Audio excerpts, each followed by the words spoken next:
Pansin po natin, by the way, belated Happy Father's Day po sa lahat ng tatay. Even though late na ang pag-celebrate natin, hindi na relevant yung usapan natin sa gabi ito. Kasi this is very vital and essential sa pamumuhay as Christians. So, papapansin po natin na ang sinang po ng verse natin, fathers do not exasperate or provoke your children to anger, instead bring them up in the training and instruction of the Lord. Pag bumibili po tayo ng mga gamit, cellphone, kotse, kahit relo, kahit yan yung kalit na bagay, palaging may kasamang instruction manual, user's manual, na kung saan binibigyan tayo ng guidance kung paano gamitin, paano install, para hindi masira, paano take care yung mga gamit na nabili natin. Pati sa mga bahay na pinaganda ng testing namin dito sa Hawana, meron silang kinamamit na parang owner's manual kung saan nakalista doon lahat ng appliances, saan ikuha ng mga kultura, para maging guidance sila kung paano nila alagaan yung mga bagong bahay nila. May mga pictures pa akong share sa inyo. Ito po ay ilan sa mga pictures na kinuha ko habang nagkakabit kami ng panibagong mga furniture sa isang mock-up unit.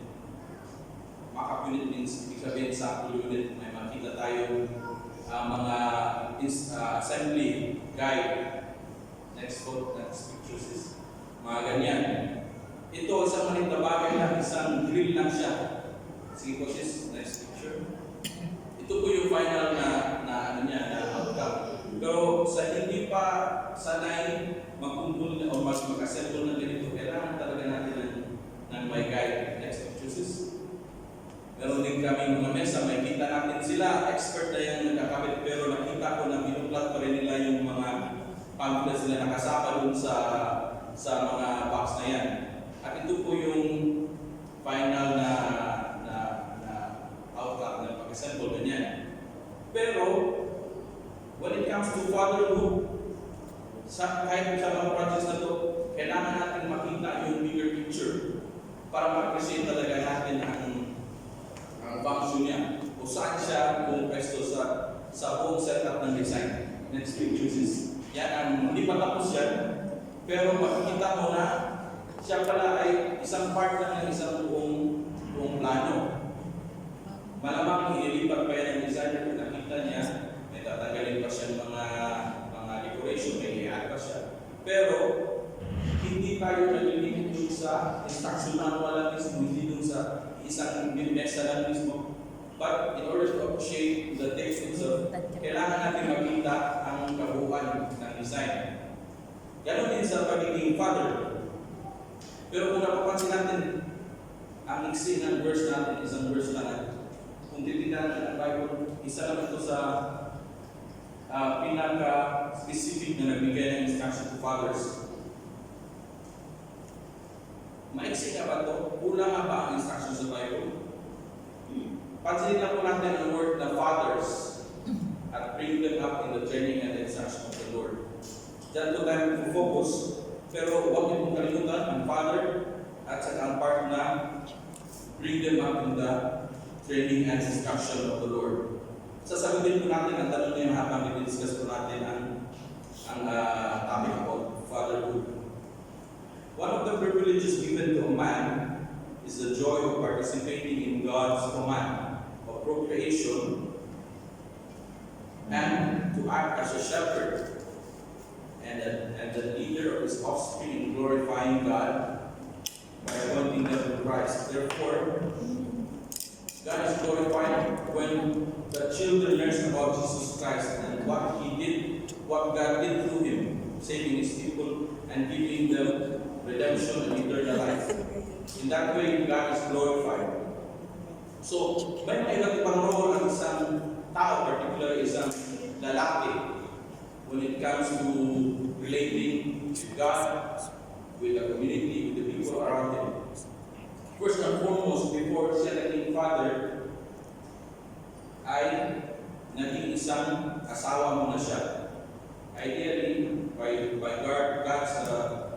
by the framework set up by God, put up in place by God. Ang husband, nagiging father, bago sila naging isang malaking community. Makita natin ito sa Genesis chapter 2, verses 18 to 24. Ito yung during creation na ang marriage was instituted by God Himself after creating Adam and Eve. Ang si Eve ay isang suitable helper, the woman was taken from Adam's lips. Tapos ang relationship between man and wife, between husband and wife, in the New Testament, ginawang may correlation sa relationship ni Jesus Christ sa kanyang body, the church. So husband and wife, Christ to the church. In Genesis chapter 2 verses 18 to 24, makita natin na binuo ng Panginoon ang union ng isang babae at lalaki. And resulting to this, kinuha sila na maging fruitful at mag-multiply. So nagkaroon sila ng offspring. Si Adam na nag-isa lang, nabigyan ng asawa, naging husband. After naging husband siya, naging father siya. Yan lang ang roles ng isang lalaki. No. Meron pa, kaya sa ngayon, nagiging isang brother, isang anak, ang isang lalaki, nagiging isang friend, nagiging isang neighbor. And most importantly, dapat siya isang servant ng Panginoon. So, ang isang lalaki either magiging isang anak, hindi naman siya pwedeng sumulpot naman kung saan-saan. Magiging isang anak, kung may mga kapatid siya, may isang brother, dahil may mga ibang tao sa palikod sa kanya, he will be a part of the community. So, we will be a part of a cellular family kung mayroon siyang asawa at mga anak. Hindi lahat nagkakaroon ng asawa at anak, but to those who are given the privilege to do that, ay magiging isang father and isang lalaki. So, the father, along with the mother, na may mga anak na sila, complement each other sa parenthood. So, when we look at the Bible, usually ang pinag-usapan ay parents. That's why, ang nakikita natin is, fathers don't exasperate. Ito lang ang specifically na nakadirect sa mga fathers. Pero yun nga ba talaga ang nangyari? Isa na palimitan lang ba instructions sa mga fathers?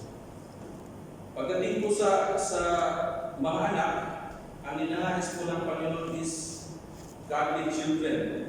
So may responsibility na kaagad ang mga magulang na magkaroon ng godly children. Hindi lang anak ng anak, pero may dapat silang tuparin na iutos ng Panginoon. Tingnan po natin sa Malakay chapter 2 verse 15.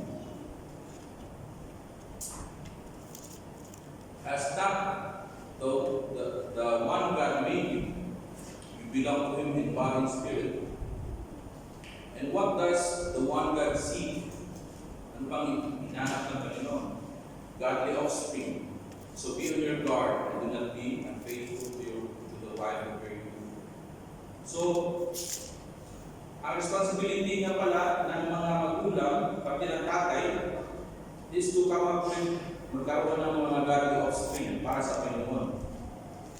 Paano ito hindi believer ang sa mga parents? May sinulat din sa Bible sa 1 Corinthians 7:14 na kahit may unbelieving spouse, kahit isa sa kanila unbelieving hindi mananampalataya, the children will be ruled by the Lord. So, kahit ngayon, kahit pareho silang Christians, may assurance na tayo na magiging maayos sa pagpapalaki natin sa ating mga anak. Sadly, marriages and parenthood are frustrated and disrupted or blemished by sin and our fallen nature. So may mga resulta po yan. Nagkakaroon ng unfaithfulness, may separation, divorce, may domestic abuse, may mga irresponsible parents, may mga exploitation na nangyayari. Pero hindi mo nawawala ko ang value ng marriage.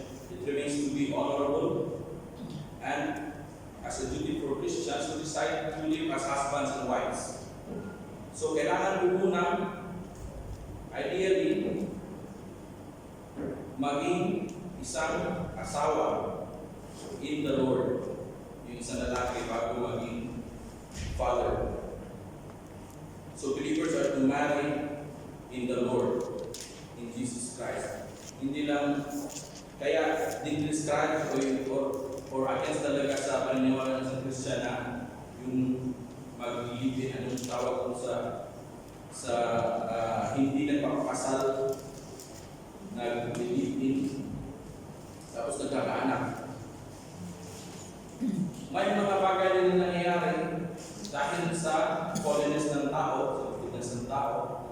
Pero if it is the will of the Lord, either one or both of them will come to know Christ, pati na ang mga anak nila will have the chance of knowing Christ as well. So anong relationship ngayon ng isang tao nagkaroon na ng asawa, mga anak, nagkaroon na siyang cellular family. Hindi lang limited yun ang interaction at role ng isang lalaki. Because he is a husband, he is a father, and he is a brother, a son, a friend. So, he is also a member of an extended family. Hindi lang directly sa asawa niya at sa mga anak niya.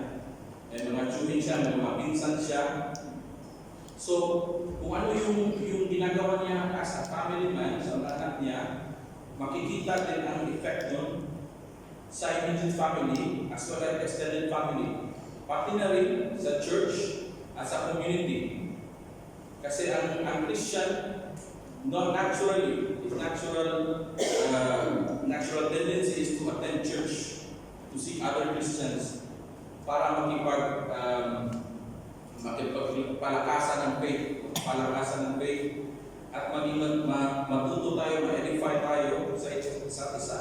So, ang mga bata na exposed sa isang Christian family, exposed sa extended family, exposed din sa church, at exposed din sa community wherein ang lahat ng ginagawa ng isang tatay, hindi lang magpapakita kung ano siya, magpapakita din kung ano ang mga anak niya, may mga epekto din. Hindi lang limited sa cellular family mismo. So yan lang ba? Limited lang ba dyan? Ang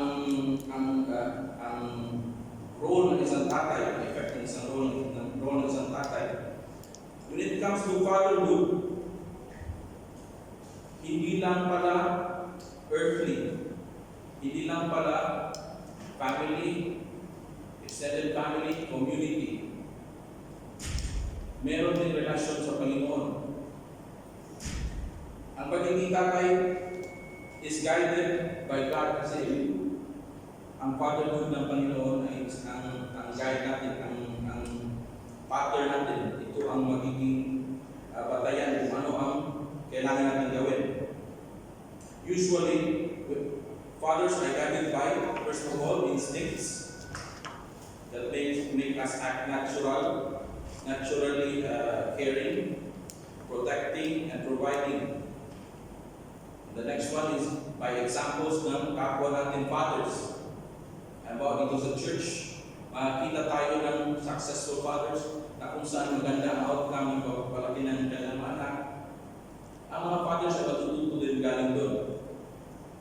And most importantly for Christians is the guidance by the Holy Spirit through the Holy Scripture. So bumabalik na naman tayo sa Holy Scripture. Pero bakit nga ba isa lang ang verse na binigay na nakikita natin directed to fathers?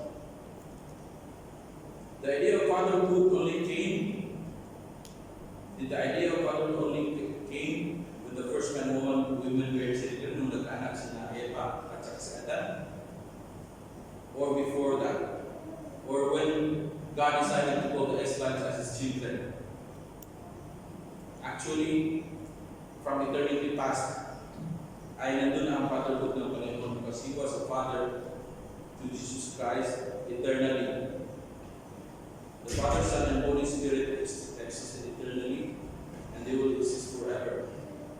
So, bago tayo naging mga tatay, bago naging known ang principle of being fathers sa mga tao, ay naging father na ang God the Father kay Jesus Christ. At tayo ay naging tatay na rin, because from eternity past, before the creation of the world, nakaplano na ang lahat. Ang kanyang plan of salvation ay naka-arrange na. Anong ibig sabihin nun? This is what the whole creation, the existence of evil, the fall, lahat na nangyari, the redemption, and the God's victory over evil is all about. Kaya nangyayari ito para sa kanyang glory, para magpakita niya at ma-display niya ng glory sa pamamagitan ng pag-save niya sa kanyang mga anak at ang pag-triumph niya over sin and death and evil. Yan ang ultimate plan ng Panginoon. Nag-umpisa sa Kanya, He initiated the creation, and with the work of the Holy Triune God, nag-glorify siya sa ginawa niyang redemption. Hinayaan niya pumasok ang evil, hinayaan niya ang fall of man, hinayaan niya magkasala, at hinayaan niya na makontrol at mag-tempt ng evil para makakita niya ang kanyang glory in the end. So, when a person becomes saved,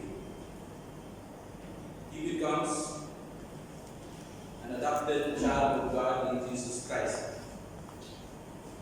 Isa yan sa kung saan nakikita natin ang glory ng Panginoon. So as believers, we should see and recognize the fatherly attributes of God revealed in Scripture. And the Lord Jesus Christ also for everyone to imitate. Everyone, including fathers. So ang lahat pala ng pinag-aralan natin sa mga Bible studies, pagpapasa natin ng Bible, lahat yan, na nakikita natin kung ano ang Panginoon, nakikita natin ang mga qualities ni Jesus Christ, lahat yan ay pwede natin gamitin as fathers at ipasa sa ating mga anak. So, medyo maintindihan natin bakit isang linya lang ang nakalagay doon. Because fathers should be first and foremost believers. Believers na naniniwala, na redeemed, who are truly living as Christians. So, ang pamumuhay nila, ang mga practices nila, mga beliefs nila, ay pwede nilang ipasa sa kanilang mga anak. So, fathers and mothers have the first-hand privilege in participating in God's great work of salvation to their children. So, kung may mga anak tayo, hindi na tayo kailangan maghanap pa ng ibang tao. Unahin muna natin ang mga anak natin na sharean ng good news about Jesus Christ. Hindi mo na lalabas, mag-mission ka, pero ang mga anak mo, hindi pa pala nakakaintindi kung ano ang nagawa ng Panginoon sa buhay nila. So that's very important. Maraming tao na nakakaligtaan ng mga ito. So, some attributes of the Father is being loving, is being just, being merciful. The Father is gracious. God the Father, He is good and He is holy. And we are also called to be merciful. We are also called to be perfect because our Heavenly Father is perfect. Yun ang mga dapat natin i-imitate. Pagdating naman sa God the Son, kay Jesus Christ, He is the exact representation of the Father. Napakita siya ng humility, righteousness, obedience, sacrifice, service, compassion. So ang dami. So ang isang father, kahit meron lang iilan ito, at naipasa niya sa kanyang mga anak, di ba napakaganda ng outcome? Ini-imitate natin kung ano ang nire-reveal ng Bible about sa Panginoon, kay Jesus Christ at sa Ama. At yun ang ina-apply natin sa second part ng verse na nakita natin, to bring them up in training and instruction of the Lord. Diyan ang pumapasok yung training at instruction. Isang example na pag-imitate natin, dapat pag-imitate natin sa qualities ng Panginoon na may mention sa Hebrews chapter 12 verses 7 to 11.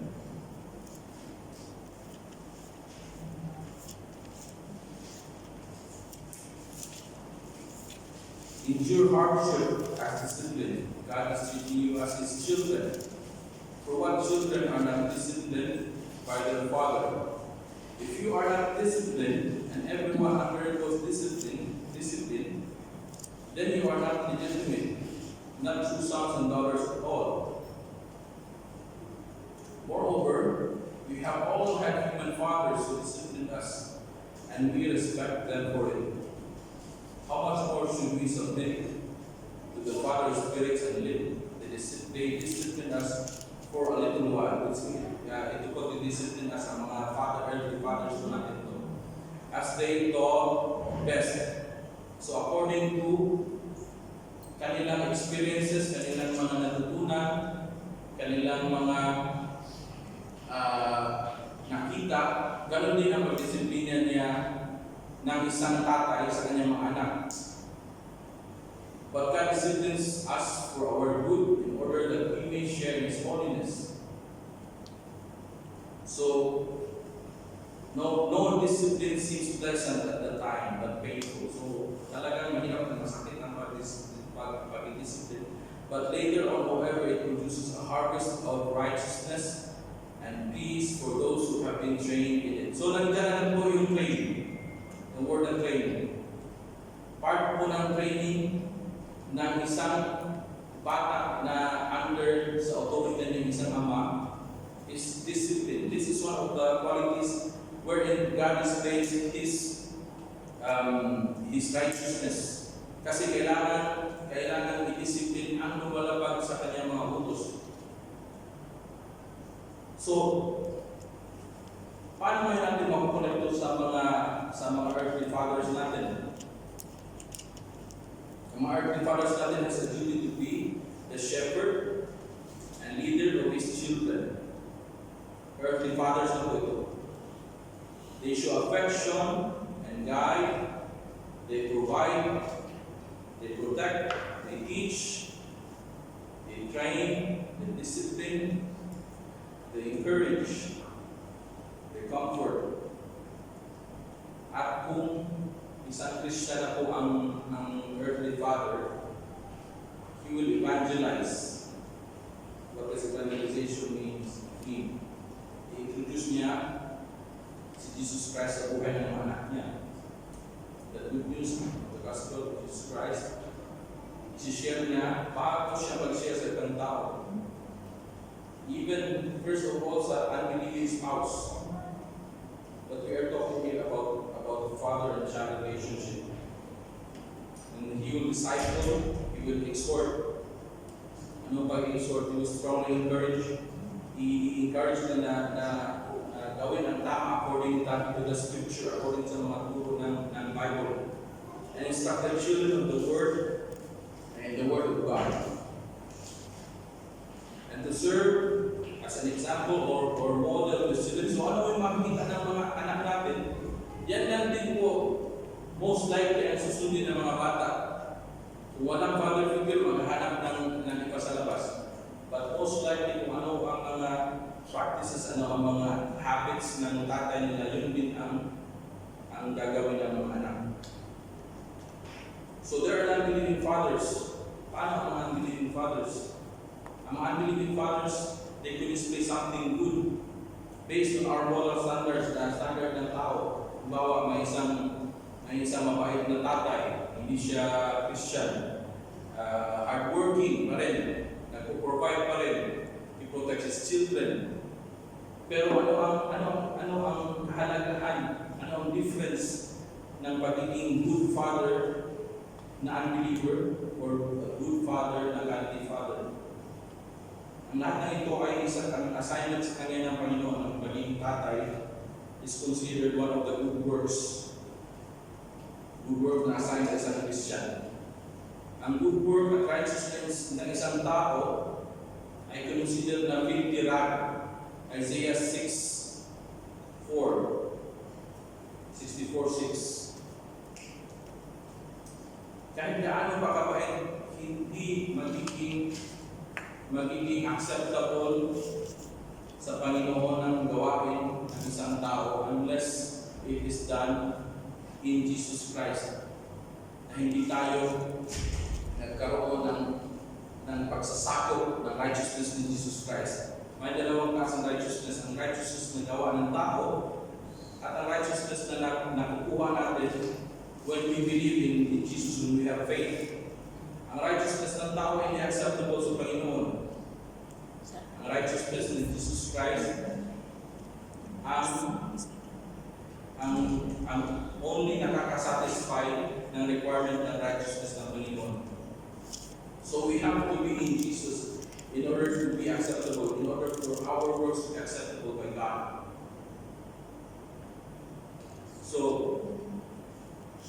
Isaiah 64:6. All of us have become like one who is unclean, and all our righteous acts are like filthy rags. We all shrivel up like a leaf, and like the wind, our sins sweep us away.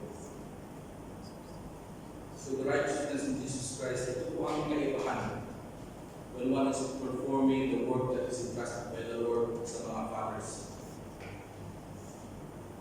So paano ngayon ang mga anak niya na hindi siya naniniwala, hindi siya pwede mag-share ng something na wala sa kanya.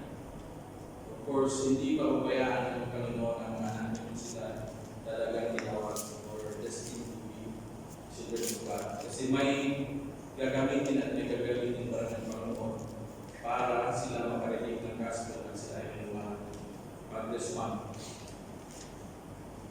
So God will use other people to call upon the children of unbelieving fathers. Or may reversal of roles din.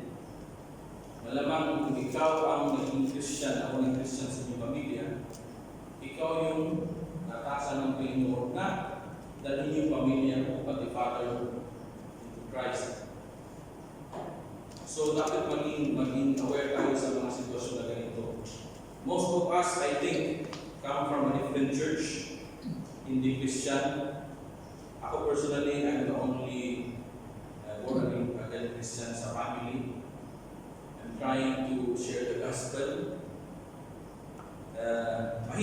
Mas mahirap mag-share sa kapamilya natin, sa mga ka-close natin, kasi alam nila mga kalokohan natin. Tapos, mahirap tayong paniwalaan kasi anak lang kita, ganyan. May mga sitwasyon, kung kapatid mo may sarili paniniwala, hindi mo rin siya pwedeng pilitin. So, all we can do is share the gospel and pray for them. So, pagdating sa faithful fathers, yung mga believing fathers, they are the fathers who truly love God and has put their trust in Him and have genuine faith in Him. So, ang mga to ay isa sa mga bagay na pwedeng ipasa aside from the attributes na pinikita ng Panginoon, yung qualities ng Jesus Christ na pwede natin imitate sa mga buhay natin as fathers. Ito ang makaragdagang mga qualities na makikita ng ating mga anak at pwede natin i-share sa kanila. Those fathers are indwelled, guided, and enabled by the Holy Spirit. Those who believe, repented, have been redeemed, and guaranteed to have eternal life. So ito yung mga saved na ng mga tatay. They were made holy, sanctified, and set apart. Ano pa? Nagpapakita din sila ng mga attributes in Jesus Christ, like obedience, mercy. They strive for holiness, righteousness, and blamelessness. And they hate sin. Nagkakaroon na ng hindi ko alam sa Tagalog, they abhor sin, hindi ko alam sa Tagalog. Ayaw, yung view natin sa pagkakasala ay nagkita na dati ay komportable tayo magkasala, wala lang sa atin. When you are saved, you have the changed life. Magbabago na ng pagtingin mo sa kasalanan. Hindi ibig sabihin na zero sin ka na. Kaya sabi ng Bible, you will be a liar kung sinasabi mong hindi ka nagkasala. But hindi ka na talagang mamumuhay sa kasalanan. So there is wisdom. And when we say wisdom, we have learned before na ang wisdom comes with the fear of the Lord. You will have integrity, is hardworking, persevering, hindi sumusuko agad. Not only persevering sa mga bagay-bagay na sa mundo ito, but persevering also in faith when we await the coming of our Lord Jesus Christ. It's forgiving and also show and display the fruit of the Spirit. Recently nabanggit natin ito sa prayer class. Fruit, tinawag na fruit, hindi fruits. Siyam yan, pero fruit lang yan. Isang fruit. Ano yun? Loving, peace. Ano yun? Joyful, patient, kind, pure, faithful, gentle, have self-control. Imagine kung ang father ay ganyan. Yan ang nakikita ng mga anak. Di ba ang ganda? Yun din ang gagayahin ng mga anak nila. And children will also see that this father, the faithful father, will always seek to glorify God. So ngayon, balikan po natin yung verse natin kanina. Balik natin sis. Fathers, isang linya lang po. Fathers, do not exasperate your children or do not provoke them to anger. Instead, bring them up with the training and instruction of the Lord. So fathers, ngayon pagkapasa natin yung father, alam natin kung saan nagaling bago ng isang father. Although, strictly speaking, yun ang standard ng Panginoon. But because of our sinful nature, may mga nangyayari na hindi kaya-aya. So, na-discuss natin kanina na nagiging blemished yung fatherhood sa parenthood. Pati yung pagsasabi sa bring them up in the discipline and instruction of the Lord. So nakita natin na hindi lang pala ito isang linya lang. Ang dami palang, the whole Bible talks about God and Jesus Christ. So it means we bring the discipline and instruction of the Lord based on the whole scripture. So hindi lang pala isang linya. When we say something about the Lord, it's the whole Bible. So we have to refer everything to the Bible in order to strengthen our faith. Maayos ang pamumuhay natin. Masiguro na genuine ang paniniwala natin at tama. Yun ang ipapasa natin, isi-share natin sa ating mga anak. At isang very important point po. Ngayon, pinag-usapan natin as fathers to our children. But tayo naman pala, hindi pala sigurado.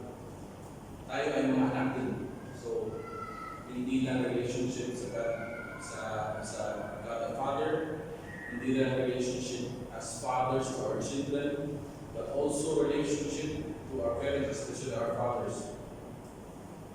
So, anong response natin sa God the Father? Anong responses natin sa ating mga earthly fathers? Sa ating God the Father, we imitate the Lord Jesus Christ. We glorify Him by doing that. Jesus Christ came to the world and lived a perfect life. Perfect. Walang kasalanan, walang nasunod niya lahat ng requirement ng Panginoon. Siya lang ang naging worthy. So siya ang nagsilbing pattern dapat ang mga buhay natin. So So going back to the scriptures, knowing more about God. Pag nakilala natin ng lubos ng tama ang Panginoon, ma-amaze tayo at magkakaroon tayo ng totoong worship. Kasi hindi lang hapyaw yung magiging knowledge natin about sa Kanya at sa Kanyang mga ginawa. With the guidance of the Holy Spirit, maintindihan natin, ma-appreciate natin, ma-recognize natin kung gaano siya kataas, gaano siya ka-holy, gaano tayo ka-wicked, ano ang ginawa natin Kanya para maibalik tayo sa Kanya, ma-reconcile tayo sa Kanya, marinig niya tayo. So, nandun lahat sa Bible. In our response to our earthly fathers, para sa mga nanay at tatay natin, honor them by showing our appreciation for the things they did for us. Yung mga maliit na bagay, mga lahat ng sacrifice. Kanya-kanya tayo, iba tayong experience sa mga fathers natin. Ang iba medyo masarap ang buhay, yung iba medyo mahirap, maraming pinagdaanan. So dapat natin i-recognize and appreciate ang mga ginawa ng tatay natin. Pwede yung mga bagay na dati hindi na ginawa or mga bagay na hanggang ngayon ay ginagawa pa rin nila. Ang iba sa atin, pag wala tayong iwanan ng anak natin, doon natin iniiwan sa mga nanay tatay natin. Sila yung minsan hindi pa tayo pinapagastos. Mga bagay na yan, i-appreciate natin. So we should show care for them and pray for them. Ang mga bagay na ito ang daling sabihin, daling bigkasin ng bibig. Pero ang hirap gawin sa actual. Ang dami nating excuse, may mga trabaho, may busy ako, may meeting ako, may namin nagawa. Pero we should honor them by giving them our time. And most of all, never stop sharing the gospel to them. We preach the gospel to our sons every day, which our children are supposed to be, our wives. We talk about what God did through Jesus Christ, and we share it to our loved ones. We share it to the family, especially our parents, na hindi pa nakakilala. Dalawa lang po yan. Either hindi talaga tayo naniniwala sa kagandahan ng gospel na totoo siya at appreciate natin ang value ng gospel, or hindi natin mahal ang isang tao. Kung mahal natin siya at totoong na-convert ka, na bago ka ni Lord, isi-share mo yan. Kung totoo ang nabago ni Lord, hindi ka na maghanap ng iba pang means na mag-serve sa Kanya. Unahin mo ang pag-share ng gospel sa mga tao ng mahal. Then let them know that we continue to appreciate, remember all the sacrifices, the efforts, the attention, love, and affection na ginawa na natin. And sadly, may iba sa atin na hindi maayos yung relationship natin sa ating mga father. So it's time to ask for forgiveness and offer forgiveness. Be humble. Magpapakumbaba tayo. Pasapin po natin. Siguro awkward po sa umpisa, but as Christians, we should be the ones who will initiate these things to repair broken relationships. Final thoughts, not all our children will respond positively. Not all our fathers or parents will respond favorably when we share to them the gospel. But our responsibility remains the same. It's not our responsibility to convert them, it's God's work. Our responsibility is to share the gospel in love, just as God loved us. And we remain to be faithful fathers, not only to our children, but to anyone who needs fatherly care. So hindi lang sa mga anak natin. Siguro may nalapit sa iyo ng isang kapatiran na nanghihinangan ng fatherly care. May kahit hindi kapatiran, may nanghihinangan ng father figure. Huwag po natin talikuran. Kasi that's an opportunity and share the gospel. Lastly, we continue to pray for them that God will grant them the gift of salvation according sa Kanyang will. And practical applications for our children. When it comes to our children, we create a loving environment where the children may grow spiritually. Mga tatay, loving environment. Isa pa, love and serve your wife as Jesus served, loved, and served the church. So, importante na makita ng mga anak natin na mahal natin yung mga asawa natin.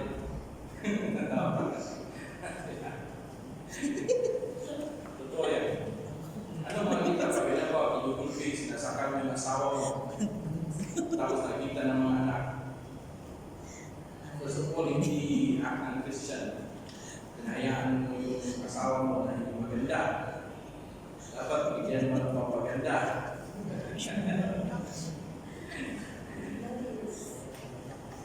So love and serve your wife. Show respect, not only to your wife, your children. Show respect because you also need to earn the respect and show appreciation sa yung wife nyo. Wife natin pala. May mga wife na handsome. Sana sister ano. Show appreciation. And one very important thing, know your children. Alamin po natin ng mas deeper ang mga anak natin. Lalo na sa ating mga OFW, wala dito palagi ang mga anak natin. Pilitin po natin anong terms of Tagalog. Try hard to know our children more. Na maging sensitive tayo sa mga pangangailangan nila. Pangangailangan needs. Hindi lang sa needs na obvious needs. Minsan may mga needs na hindi sinasabi. So kailangan natin maging sensitive. Hindi lang sa mga wants, gusto ng kotse, gusto ng iPhone, mga health, pero ano pa ang need niya talaga? Most importantly, spiritual need. And then, enjoy your children. Kasi magbilis ng panahon. May sinabihan ako recently, ang bilis lumaki ng mga bata kasi yun ang na-experience ko. So I make it a point na every time magkikita kami, may picture talaga kami na nakatayo para makita ko na maganda sa akin ako. So magano'n, so ang bilis, dati kinakarga mo pa, nagpapahaling pa, kikiling na ayaw na, humingi na ng privacy, gusto na sa kwarto, ayaw ng, ang dami na. Hindi ko na pwede isama kung saan-saan, tumatanggi na. So lumalaki na sila, nagkakaroon ng independence until they're being ready to be outside of our authority as parents. So, enjoy natin. Ang bilis ng panahon, mga tatay. Then be firm. Be firm. Sometimes we are too firm. May kakilala ko na sinakal niya sabi niya. But the result is very blessed. It's a blessing talaga kung makita niyo ang outcome. Kung kilala niyo lang. Tapos, be fair. Sa mga anak natin, avoid favoritism. Avoid favoritism na nararamdaman ko ng mga anak natin yan. Na kahit nga wala kang pinapakitang favoritism, nagsasabi ng isa na, mas paborito mo si ganun. Be fair. Be fair. In all matters. But teach them how to be giving and to be generous to one another. So, minsan, ang isa lang pwede nung bigyan. So, both of them should be happy when one receives something. And then be an example. We need your children to recognize God as their Father. So, being a father, na nakikita natin ang qualities ng Panginoon, hindi magiging difficult sa sa kanila na i-recognize ang Panginoon as their Father as well. So, isang napaka-importanting role yan na makikita ng mga anak natin na ang pagiging ama natin is based on what the Lord wants it to be. And then recognize that we are not perfect, na nagkakamali tayo, na kailangan natin mag-repent. Kailangan natin may pakita sa mga anak natin na hindi tayo tama all the time. At kung magkakamali man tayo, pwede tayong humingi ng patawad, mag-sorry, be repentant. So they will also do the same. And it will be clear to everyone na hindi tayo ang Savior ng mga anak natin. Hindi tayo perfect, tayo ay yung kailangan na ng Savior. So ang Savior natin is only Jesus Christ. So lahat maturo kay Jesus Christ, lahat pointing to Jesus Christ. That's our role as a father. Then trust in the Lord and rest in Him and seek the day-to-day guidance of the Word with the help of the Holy Spirit. So I hope may natutunan po tayo sa kanila. Let me close with a verse where the Apostle Paul sent the letter to the Thessalonians.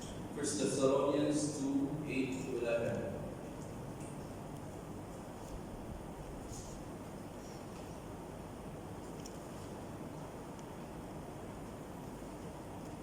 Umpisahan ko natin tayo. There's a part of verse 7. Just as a nursing mother cares for her children, so we care for you. Just as a nursing mother cares for her children, so we care for you.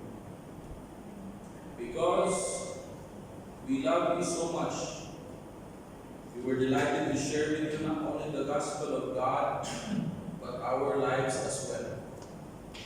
Surely you remember, brothers and sisters, our toil and hardship. We work night and day in order not to be a burden to anyone while we preach the gospel of God to you. You are the witnesses, and so is God, of how holy, righteous, and blameless we were among you who believe.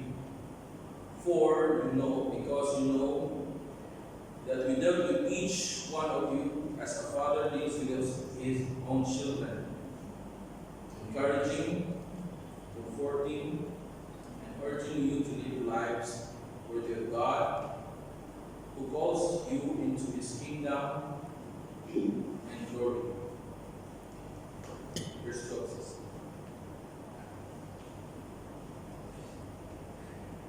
so, God bless you sa lahat. Yan po ang